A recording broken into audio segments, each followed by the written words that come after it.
Hello everyone, আসসালামু আলাইকুম। আমি ডক্টর মোহাম্মদ মুশফিকুর রহমান। আজকে কথা বলবো ডায়াবেটিস রোগীদের ডেন্টাল কেয়ার নিয়ে। আজকে আমাদের চেম্বারে একটা রোগী এসেছিল। ওনার ডায়াবেটিস ছিল 30 কাছাকাছি, 29+। উনি যে প্রবলেমটা ফেস করছিল সেই প্রবলেমটা হচ্ছে ওনার অনেকদিন ধরে মাড়ি থেকে রক্ত আসতেছে এবং উনি অসচেতনভাবে ওই দাঁতগুলোকে আর ব্রাশ করেন নাই, কারণ টাচ করলেই রক্ত আসে। তো আমাদের ক্লিনিকে আসার পরে উনি বললো যে আমার এই দাঁতের এই কন্ডিশন, আমরা সাধারণত স্কেলিং করি এই ধরনের ক্ষেত্রে। তো রুগীকে আমরা যখন স্কেলিং করতে নিয়ে গেলাম, আমার সন্দেহ হওয়াতে আমি আমার চেম্বারের যেই ব্লাড টেস্ট রিপোর্ট সেখানে চেক করলাম এবং আই ওয়াজ শকড।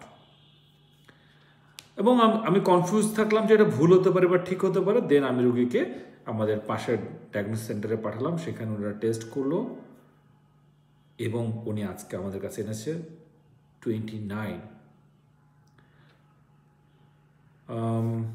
এই বিষয়ে আমার কিছু মতামত এই ধরনের রুগীদের ক্ষেত্রে।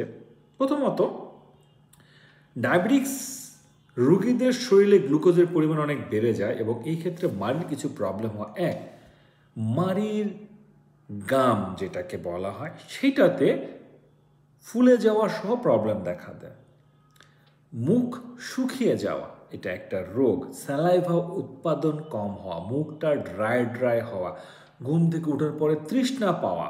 ওকে, দাঁতের চারপাশে ইনফেকশন হওয়া, যেহেতু তার গ্লুকোজ বেড়ে গেছে, বডির অনেক মেকানিজম বন্ধ থাকে এবং এই মেকানিজম বন্ধ থাকাতে দাঁতের চারপাশে যেই মাড়ি, সেই মাড়িতে রক্ত চলাচল হয় না, সার্কুলেশন হয় না এবং তখন ইনফেকশনগুলো গ্রো করে।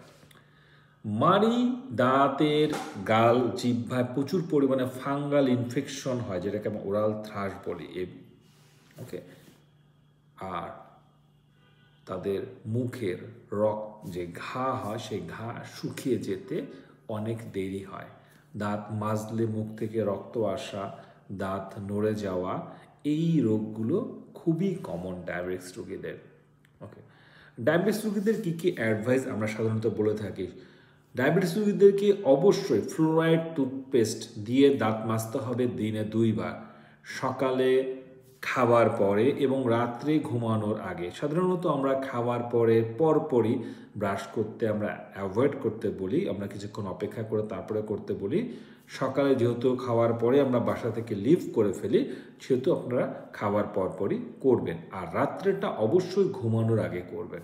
ওকে, এই ক্ষেত্রে যেই ব্রাশটা ইউজ করবে সেই ব্রাশটার ব্রিসলটা সফট হওয়াটা জরুরি এবং এর সাথেও দেখতে হবে যেন সেটা প্রপারলি দাঁতটাকে পরিষ্কার রাখতে পারে কিনা।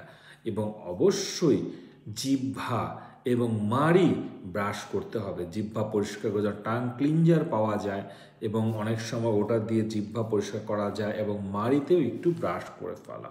ওকে, এছাড়াও 2 দাঁতের মাঝে প্রচুর পরিমাণে খাবার জমে, সেইগুলো ব্যবহার করার জন্য ডেন্টাল ফ্লস দেওয়া খুবই জরুরি।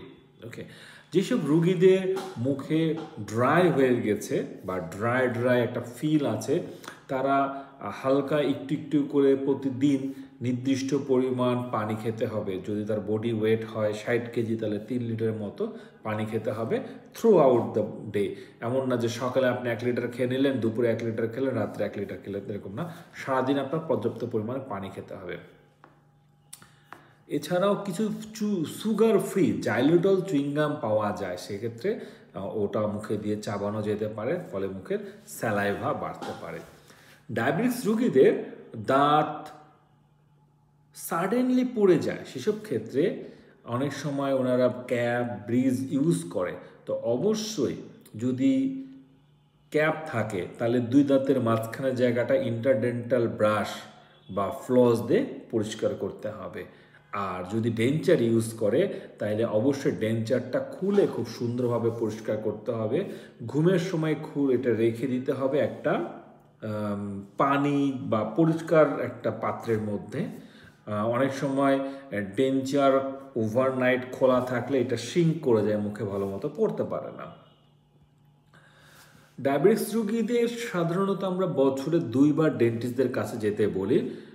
তবে কিছু ক্ষেত্রে আছে, যদি কখনো মাড়ি ফুলে যায়, দাঁত নড়তে থাকে, মুখে কোনো ধরনের সাদা ফাঙ্গাস দেখা যায়, বা শুকনা হয়ে গেলে, বা কোনো ধরনের জিহ্বা কেটে গেলে খুব তাড়াতাড়ি এসে ডক্টরের সাথে যোগাযোগ করবেন।